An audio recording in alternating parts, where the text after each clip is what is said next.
मैं तो ये समझने की कोशिश कर रहा हूँ कि बिलावल किसको मुखातिब हैं। एक तरफ वो नवाज शरीफ पर तनकीद कर रहे हैं और दूसरी तरफ से वो खबरदार कर रहे हैं। किसको कर रहे हैं? एस्टेब्लिशमेंट को कर रहे हैं। वो एस्टेब्लिशमेंट पर कोई तनकीद नहीं कर रहे। वो इस चीज़ पर तनकीद नहीं कर रहे कि आप किसी प्राइम मिनिस्टर से आपकी लड़ाई क्यों हो जाती है। वो एक प्राइम मिनिस्टर जो एक साबिक प्राइम मिनिस्टर हैं उन पर उनको इतराज़ है जी कि आप लड़ पड़ते हैं। और दूसरा वो अपना एक तरह से सीवी भी पेश कर रहे हैं कि जिसमें कह रहे हैं जी कि ये बंदा आपसे लड़ेगा दोबारा, तो मैं अगर आप मुझे ले आते हैं तो मैं नहीं लड़ूंगा। और साथ उन्होंने साथ जो तमाम शराइत रखी हैं प्राइम मिनिस्टर के लिए वो वही हैं कि जिस पे वो खुद पूरा उतरते हैं कि वो बंदा यंग होना चाहिए, उसको पहले वो आजमाया हुआ ना हो। यानी कि वो अब जो है मेरे बिलावल भुट्टो हैं वो अपने आप को समझते हैं जी कि मैं यंग भी हूँ और मुझे पहले आजमाया नहीं गया, तो अगर मुझे चांस दिया जाए तो मैं मायूस नहीं करूँगा।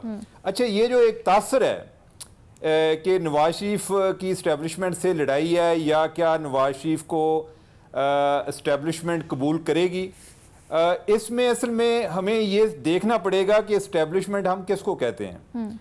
इस्टेब्लिशमेंट जिस तरह हमारे मुल्क की कोई पॉलिसी नहीं है, इसी तरह जो हमारी इस्टेब्लिशमेंट है वो भी नए आर्मी चीफ के साथ वो भी उसके भी ख्यालात और लड़ाइयाँ और तरजीहात जो हैं वो ज़रा मुख्तलिफ होती हैं। हमारी जो पुरानी इस्टेब्लिशमेंट थी वो बहुत ज़्यादा एक फिनाफिल इमरान खान हुई थी, अभी तो नहीं है। तो लिहाजा ये नहीं है बात कि जो इस्टेब्लिशमेंट पहले चल रही थी कि अदारा जाती जो निज़ाम है वो इतना मुअस्सर है कि नए आर्मी चीफ के आने से फ़र्क नहीं पड़ता, ऐसी बात नहीं है।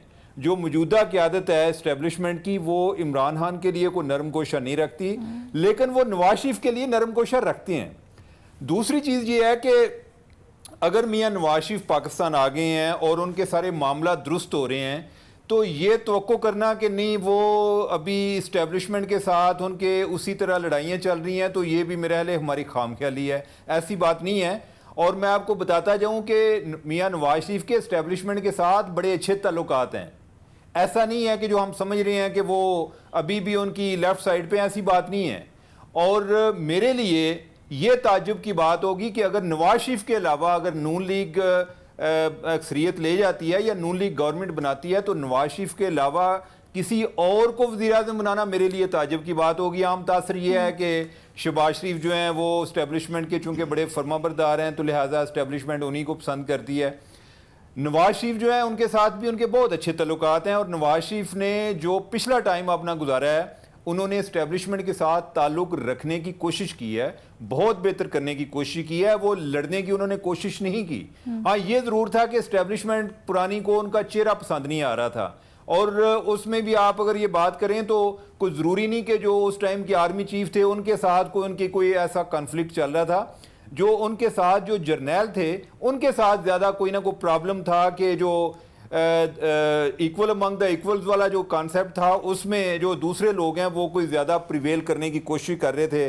और फिर जो आगे गलतफहमियाँ बढ़ती गई, मामला बढ़ते गए, किसी जगह जुडिशरी दरमियान में आ गई, किसी जगह इस्टेब्लिशमेंट आ गई, किसी जगह मियाँ नवाज शरीफ के किसी वज़ीर ने बयान दे दिया, वो इसी तरह गलतफहमियाँ आगे बढ़ती गई। और आखिर में मैं आपसे बात करूंगा कि ये जो एक सिलेक्टर का वर्ड है कि ये बिलावल को इस चीज़ का आइडिया है कि मियाँ नवाज शरीफ जो हैं उनको ये लफ्ज़ बहुत पसंद था कि जब ये इमरान खान पर बोला जाता था और इमरान खान के लिए वो एक छेड़ बन गई थी। और मैं आपको एक खबर भी बताऊं कि जब मियाँ नवाज शरीफ जेल में थे और बिलावल उनको उधर मिलने गए थे तो जो बाकी बातें हुई ना उसमें एक बात ये भी थी कि मियाँ साहब ने बिलावल भुट्टो को कहा कि बिलावल साहब ये जो आपने इसको नाम दिया ना ये बहुत कमाल का नाम दिया आपने सिलेक्टर का। अब उनको मेरे ख्याल उस टाइम ये नहीं आइडिया था, उनको ये नहीं आइडिया था कि ये नाम जो है ये आइंदा के लिए छेड़ बननी है और कल को मैंने भी उसी किरदार में आना है। तो बिलावल को इस चीज का आइडिया है कि ये उनकी छेड़ बनेगी और वो इस चीज को इस्तेमाल भी कर रहे हैं। तो आज बिलावल साहब ने नवाज शरीफ साहब को भी सिलेक्टेड बोल दिया ना, अगर इसको सादा अल्फाज में हम बयान करें।